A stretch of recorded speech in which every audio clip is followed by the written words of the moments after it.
GeM TV நேயர்களுக்கு அன்பான வணக்கம். அதிகாரம் 102 நாணுடைமை. 1011வது குறட்பாவை பற்றி நாம் இப்பொழுது சிந்திக்க இருக்கின்றோம். நாணுடைமை என்றால் நாணம்.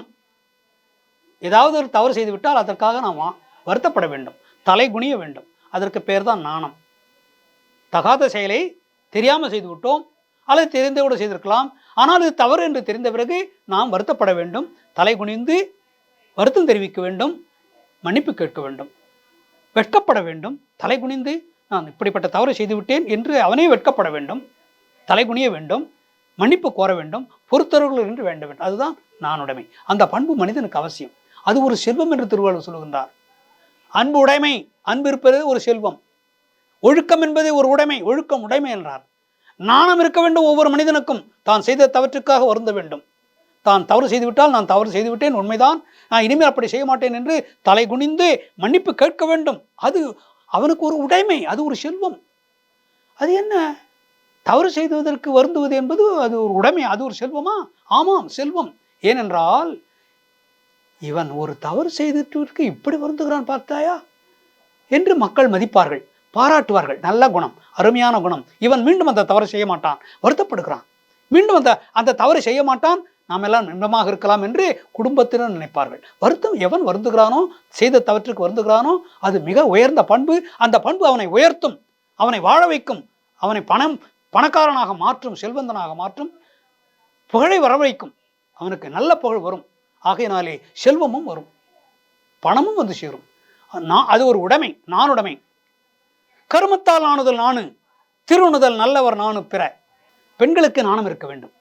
பொதுவாக மனிதர்களுக்கு தாம் செய்த தவறு செய்துவிட்டால் அதற்காக தலை குனிந்து மன்னிப்பு கேட்க வேண்டும், நாணம் அடைய வேண்டும். அது ஒரு பொதுவாக மக்களுக்கெல்லாம் இருக்க வேண்டிய ஒரு குணம். ஆனால் பெண்களுக்கு ஒளி பொருந்திய நெற்றியுடைய பெண்கள் என்று திருவள்ளுவர் வர்ணிக்கிறார். ஒளி பொருந்திய நெற்றியுடைய பெண்கள், அவர்களுக்கு ஒரு நாணம் வரும். அது எப்பொழுது வரும் என்றால், அது குழந்தையாக, அந்த பெண் குழந்தையாக இருக்கின்ற பொழுதே அதற்கு நாணம் வரும். ஏதாவது ஒன்று செய்துவிட்டால் அந்த குழந்தை அப்படியே நாணத்தால் வெட்கப்படும், அப்படியே வெட்கப்படும். ஒரு தவறு செய்து விட்டால் அல்லது ஏதோ ஒரு அது மனதிலே தவறாக பட்டுவிட்டால் அது மிக தலை குனிந்து அதற்காக வெட்கப்படும். அது ஒரு நாணம். அது எப்படி விலைக்கு சொல்ல முடியும்? பெண்களுக்கு மிக நன்றாக தெரியும். அது சில நேரத்திலே தன்னுடைய முறை மாமன் வந்துவிட்டால், திருமணமாகாத ஒரு பெண் தன்னுடைய முறை மாமன் வந்து, தாய் மாமன் வந்து வீட்டுக்கு வந்தால் அவனை பார்த்ததும் ஒரு விதமான ஒரு நாணம் வரும். அதெல்லாம் அந்த பெண்களுக்கு தான் தெரியும். அது சொல்லி வருவதில்லை, இயல்பாக வரக்கூடிய நாணம். அந்த நாணம் வருகின்ற பொழுது அவருடைய நெற்றி அவ்வளவு பிரகாசமாக இருக்கும், அவருடைய முகம் அவ்வளவு மகிழ்ச்சியாக இருக்கும். அந்த மகிழ்ச்சியை அந்த முகத்திலே துள்ளும். அதை தாய் பார்த்து, தந்தை பார்த்து மகிழ்ச்சி அடைவார்கள். அப்படி இருக்க வேண்டும். நாணம் என்பது அதுதான், அது இயல்பாக வரும், சொல்லி வருவதில்லை. உங்க முறை மாமன் வந்திருக்கான், உன்னை கட்டிக்கு போறோம் அவன் தான் என்று சொன்ன அதனாலே முகம் சிவக்கும் என்று அது சிரிக்கும், நாணம் அடைவாள் என்று அது அவளே நாணம் அடைவாள். யாரும் சொல்லி தருவதில்லை, அதுவே இயல்பாக அந்த பெண்ணுக்கு வரும். சின்ன குழந்தையா இருக்கும் பொழுதே நாணம் வருகிறது. ஒரு பள்ளிக்கூடத்தில் ஒரு குழந்தை அது நாணப்படுகிறது. யாரோ ஒருத்தர் ஒரு குழந்தை அந்த தூக்குறாரு வந்து, அந்த அது அணிந்திருக்கிற அந்த சட்டை யூனிஃபார்ம் வந்து பட்டன்லாம் அழுந்து விடுகிறது, அதனுடைய வயிறு தெரிகிறது. அதை பார்த்து அந்த குழந்தை அவ்வளவு வெட்கப்படுகிறது.